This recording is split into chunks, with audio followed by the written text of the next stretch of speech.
I got me with her. My hair's over.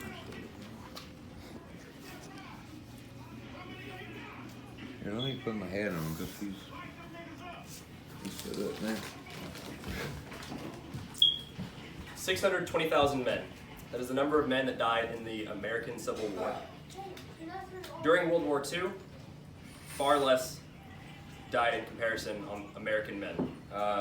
This was a very difficult time for any leader, but especially for the president. But Honest Abe stayed true through all of it. During this speech, I will be explaining how he was one of the greatest presidents in American history because of his honesty and because of his accomplishments.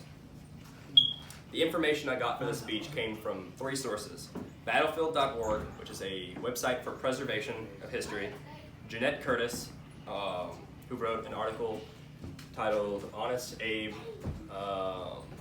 Abe Lincoln, and an article called Honest Abe on Lawyer Honesty. First, I will be talking about how he got the name Honest Abe. This information came from Jeanette Curtis's article. When he first got the name, it is thought that he was a storekeeper and that he made sure that everything he did was accountable. He never wanted to cheat any customer, even if it was an accident.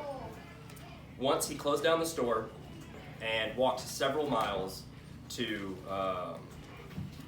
give just a few cents back to one of the customers because he had overcharged them.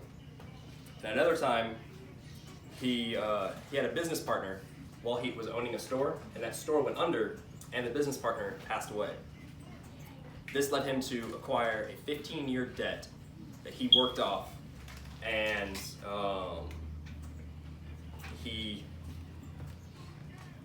during this time, he became a lawyer. After failing as a storekeeper and becoming a lawyer, which is a career known for lying and deceiving, he wrote that if in your own judgment you cannot be an honest lawyer, resolve to be honest without being a lawyer. This quote came from Honest Abe on Lawyer Honesty.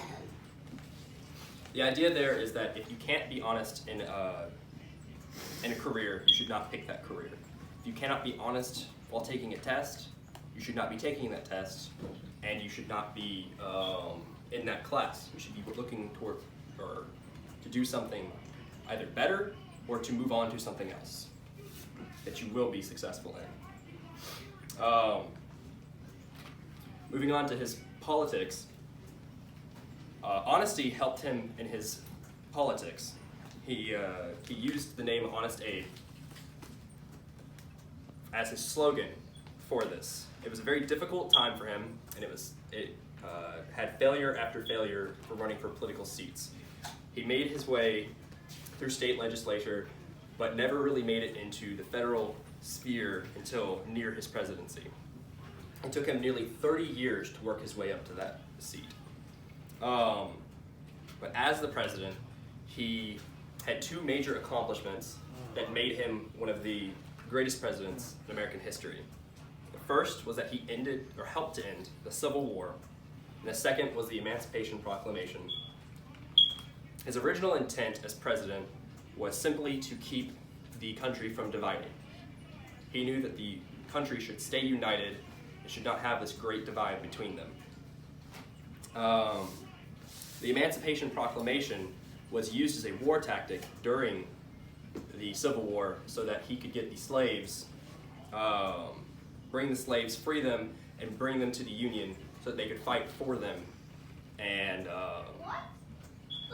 in doing so, he freed America from that terrible ideology of slavery and helped end the Civil War. In conclusion, Abraham Lincoln was one of the greatest presidents in American history and had a higher ethical standard than most presidents ever have. His honesty and his accomplishment is what made him into that great president. Where would we be in America today without him?